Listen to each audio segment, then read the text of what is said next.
So one day a doctor called one of his patients into his office to deliver some very important news. I've received the results of your tests, and I have some bad news, and I have some good news. Well, the patient was quiet for a moment. He could feel the gravity of what the doctor was about to say. So he said, "Well, Doc, let me have the good news first." And the doc said, "Okay.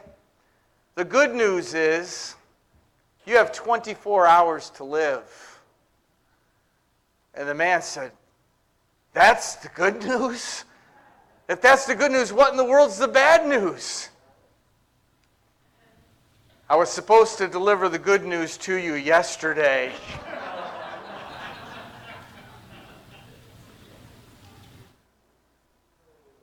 You know, few of us live as if there is no tomorrow, right? Few of us live that like there isn't going to be another day. You know, most of us live like there'll be many, many more tomorrows. Like the popular musical song from Annie, "Tomorrow, tomorrow, I love you tomorrow, it's only a day away." And there's parts of that that's okay for us to live hoping for and thinking about tomorrow. So in some respects that's good, but in other respects that can be very bad.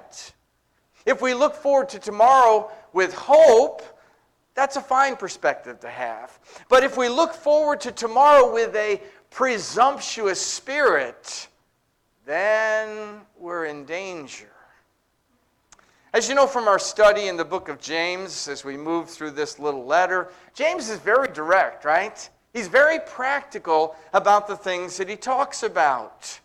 And as we come to the end of chapter 4, James addresses the arrogance that we sometimes display in our lives. And after having reminded us in the section we looked at last week that there's only one judge and lawgiver, and that's God, and that we must not be prideful and arrogant thinking we're the judge, that we need to be humble, James then applies that same spirit of humility to how we look at our future plans. And so in verse 13, he begins with kind of a parental, authoritarian tone when he says, "Come now, you who say today or tomorrow we'll travel to such and such a city, spend a year there and do business and make a profit. Yet you do not know what tomorrow will bring, what your life will be." And so the truth of the matter is none of us know about the future, right? None of us know what's going to happen in the future. And it amazes me sometimes how much effort and money we put into trying to predict the future. The weatherman has his 7-day and his 10-day forecast, right? And then there's those prognosticators there on TV who, predict what's going to happen in the political election or what's going to happen in this sporting event. The NFL hasn't even begun the season yet. Starts this Thursday, right? And yet you can go buy a magazine that'll tell you who's going to win the Super Bowl. And of course, then some look to horoscopes or some look to psychic hotlines, and people will pay big money to get a glimpse into the future. But James wants to make it clear to us that we cannot know the future. None of us knows for sure if there'll be a tomorrow, or what will happen tomorrow, or really what will happen later today. Now, before we go too far, I want to make a clarification. The fact that we can't predict the future does not negate the need for planning for the future. And so there's nothing wrong with making plans. Being a good steward of our lives necessitates the making of plans. You remember even Jesus said that before someone builds a tower, what should they do? They ought to sit down and see what it's going to cost and make sure they have what it's going to take to complete the project. That's involved in good stewardship and planning. Jesus told us to plan for the future by storing up treasures in heaven. That's a plan for the future. So James isn't against planning, but he's warning us to be sure that we keep God in our plans. Unfortunately, far too many plan their lives without God in mind at all. And so James encourages us to be thinking and planning and saying, if it's the Lord's will, we will live and do this or do that. Verse 15, but we'll get to that a little later. But James asks a very important question. What is your life? And he answers with these words. You're like a vapor that appears for a little while and then vanishes. So I have a picture before you of the teapot and the steam. And you know, when you boil water in the teapot, steam comes out of it. But the steam doesn't fill the room so you can see it. Before it gets a foot or two away from the teapot, it vanishes. And James is saying that's like our lives. The other picture that came to mind, and I put this up here, is of fog in the valley. And of course, when we were younger out there at Camp Hunt, we were younger and the trees were shorter. We used to be able to see the valley down there in Hubbardsville. And in the mornings, many mornings, there would be a thick fog in the valley. And it was a beautiful sight to see the sun rising in the east above the fog in the valley. But you know, that fog didn't last long. Within an hour or two, it was all clear and it vanished. Brothers and sisters, that is our life. We're a mist. We're a fog that appears for a short time and then vanishes. You know, life is short no matter how long we get to live. That's what David said in some of the Psalms. Like Psalm 90 and verse 10, the length of our days is 70 years or 80 if we have the strength. And yet their span is but trouble and sorrow. And they quickly pass, fly away. 2 verses later, teach us to number our days aright so that we may gain a heart of wisdom. And then David wrote there in Psalm 139, all my days were written in your book and planned before a single one of them began. So God's got it written there in the book, the number of our days. Problem is we don't get to see the book, right? We don't know. We don't know. King David says the average life is around 70 years, maybe 80 for some. But that's not a guarantee that we're going to get 70 years of tomorrows.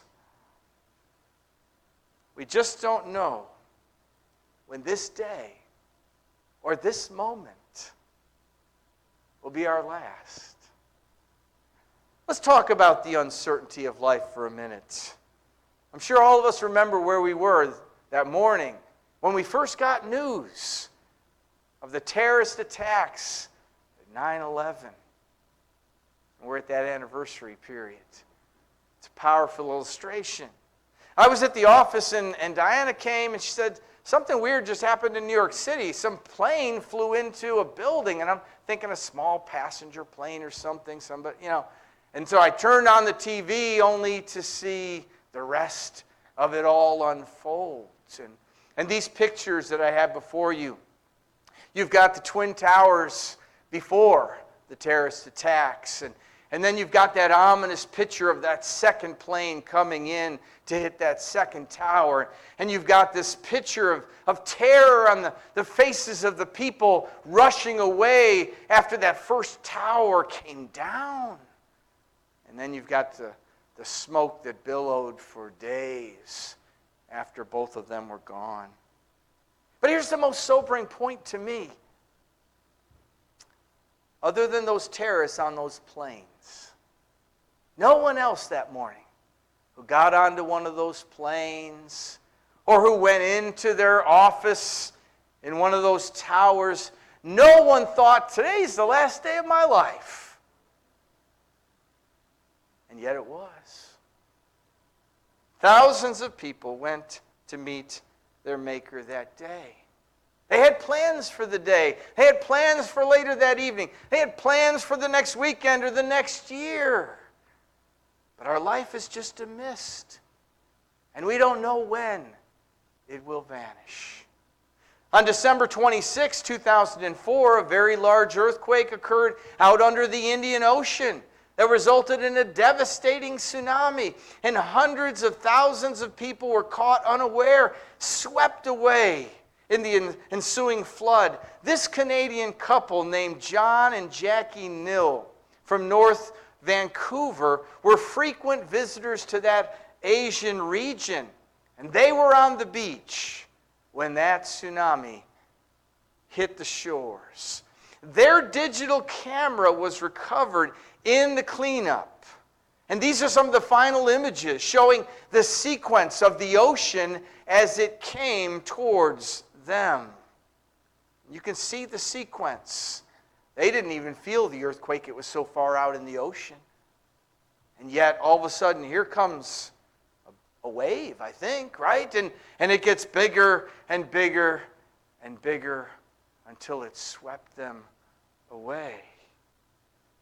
They were enjoying a beautiful tropical Christmas vacation. They went to the beach that morning, not thinking that their life would soon be over. But what is our life? It is a mist that appears and then vanishes.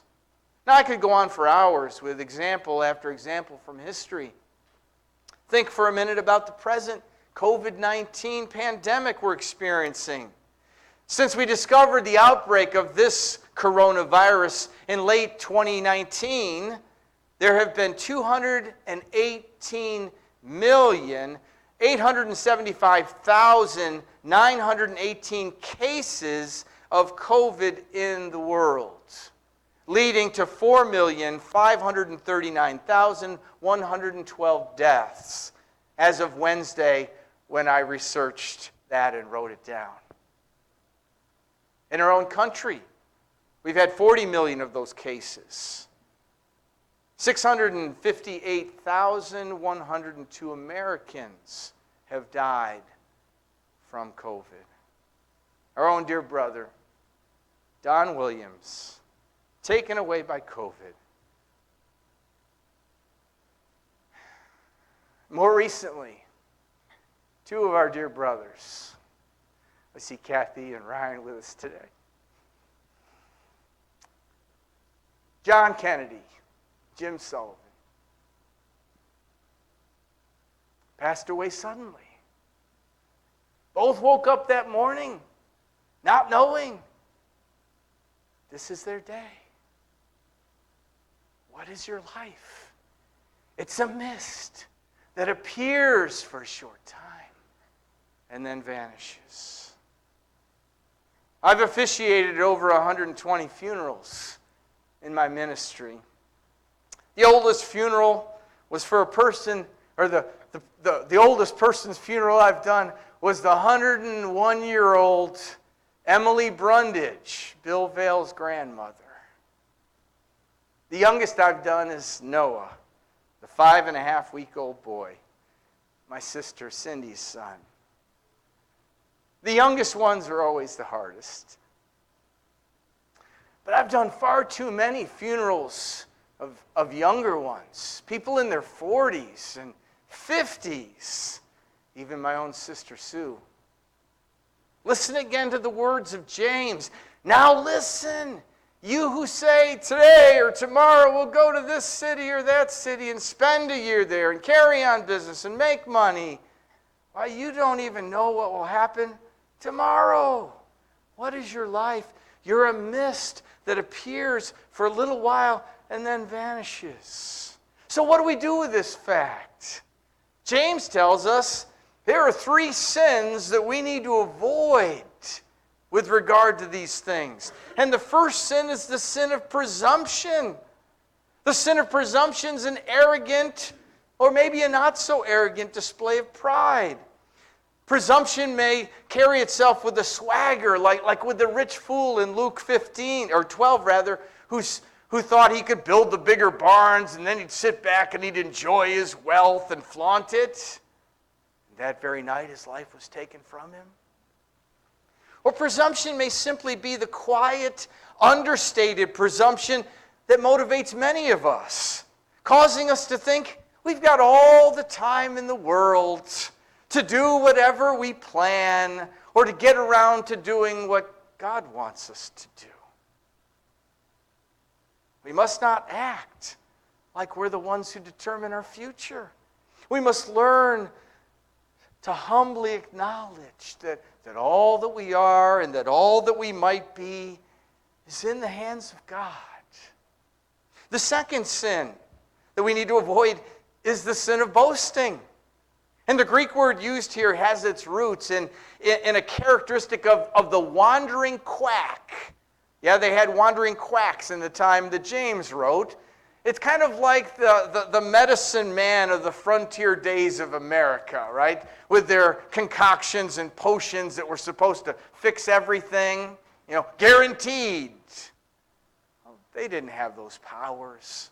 They couldn't make those guarantees, but they boasted like they could. The sin of boasting is based on the invalid assumption that we're able to control our destiny. But Proverbs 27:1 says, "Do not boast about tomorrow, for you do not know what a day may bring." Of course, we've all likely either heard or said some boasting kind of things. You think of the boisterousness of youth, the young person who says, "I'm going to make something of myself," right? Or, "I'm going to be a millionaire before I'm 40. And it can even happen in ministry. Young preachers say, "I'm going to build the biggest church in America." Yeah. For God's glory, of course.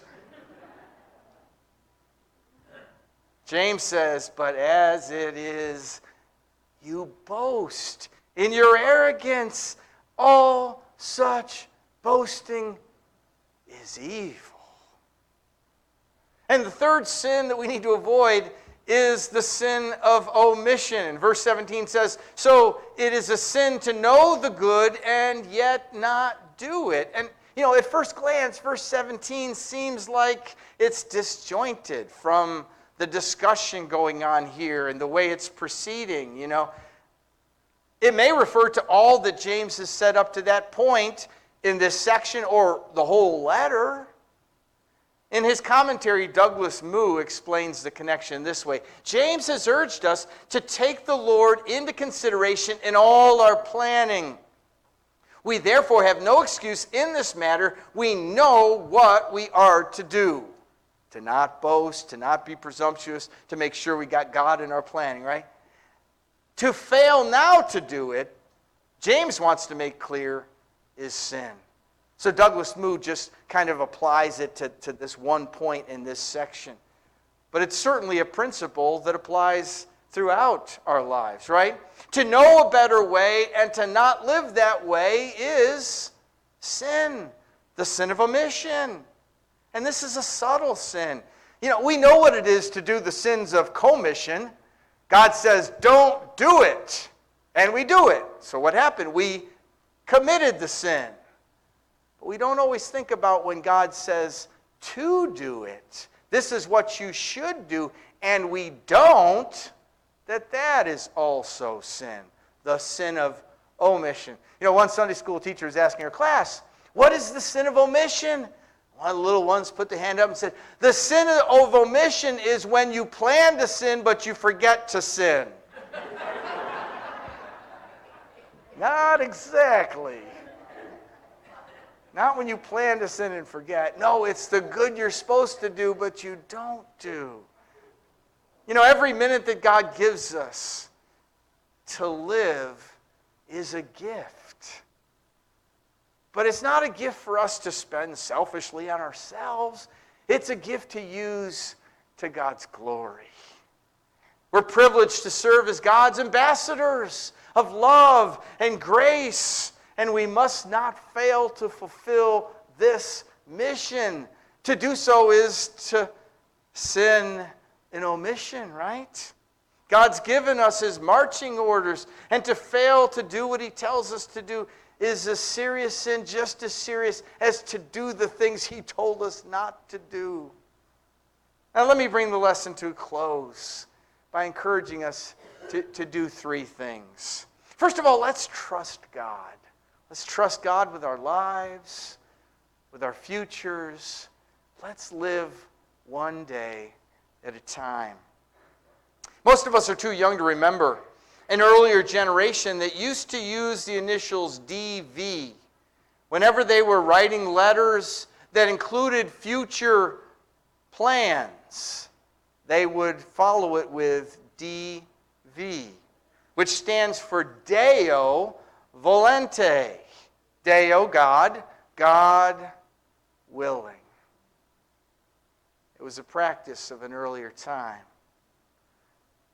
James says that we should say, if the Lord wills, we will live and we will do this or that. And the Apostle Paul often used this kind of language when he was writing to others or speaking to them. Like Acts 18:21 when he told the church at Ephesus, I will come back if it is the Lord's will. In 1 Corinthians 4:19, I will come to you very soon, to the church at Corinth, if the Lord is willing. And then later in the same book, I hope to spend some time with you if the Lord permits. Now, I'm not arguing that we literally have to use that phraseology every time we speak about what we're going to do later today or tomorrow. And yet that spirit, that underlining attitude that says, if the Lord wills, I'm in His hands. I can't make any guarantees because only God knows. Deo volente, God willing. That's our reality, and that ought to be our mindset. Secondly, let me suggest, let's appreciate the moment. Whatever moment it is we find ourselves in, let's appreciate that moment. Let's not rush through the present, hoping to move into the future. In Thornton Wilder's play, Our Town, and this is a picture from one of the movie versions of that play, Emily Gibbs is a young mother who has died giving birth. She's allowed to go back and watch herself live one day of her life.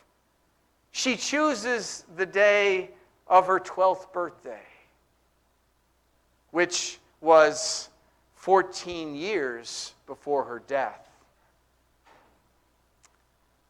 So with excitement of return, she sees the town as it had been on that winter morning of 1899.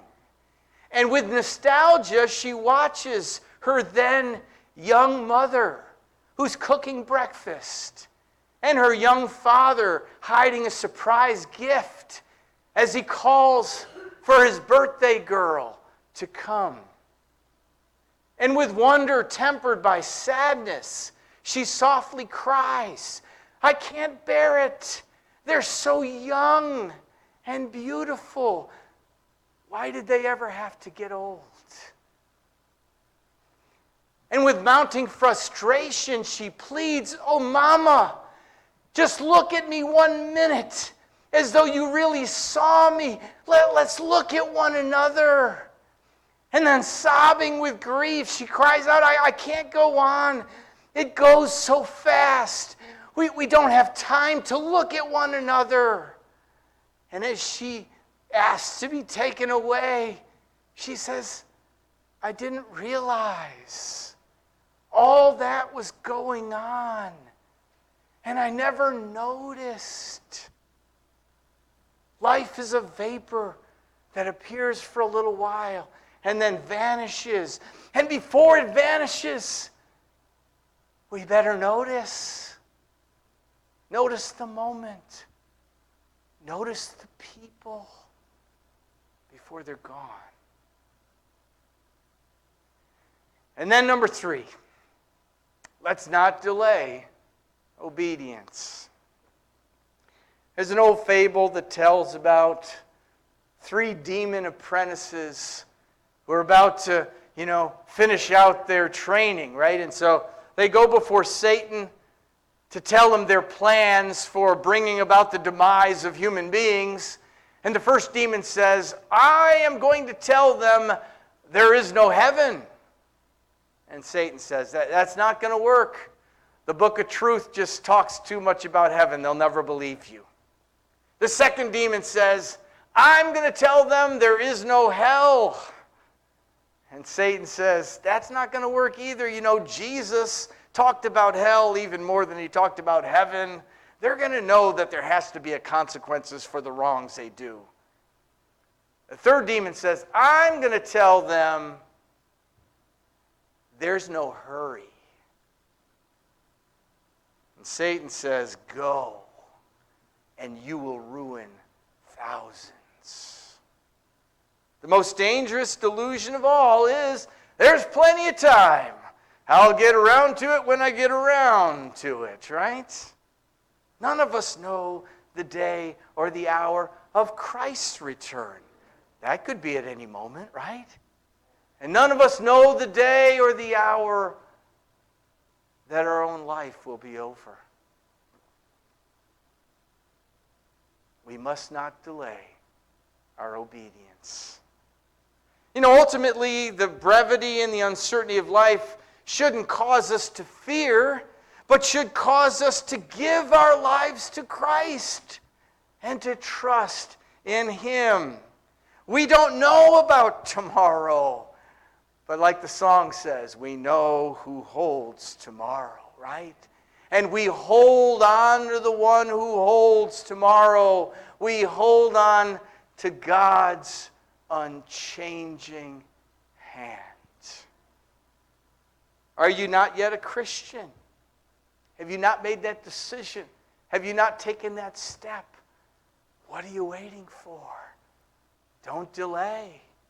Are you a Christian, but you've been boasting about tomorrow and what you're going to do, or rushing through today, or delaying some obedience, some repentance? We must not. For all we have for sure is this moment. This moment to appreciate. This moment to love one another. This moment to obey whatever we know God wants us to do. So if there's something that you need to do or to change, don't delay.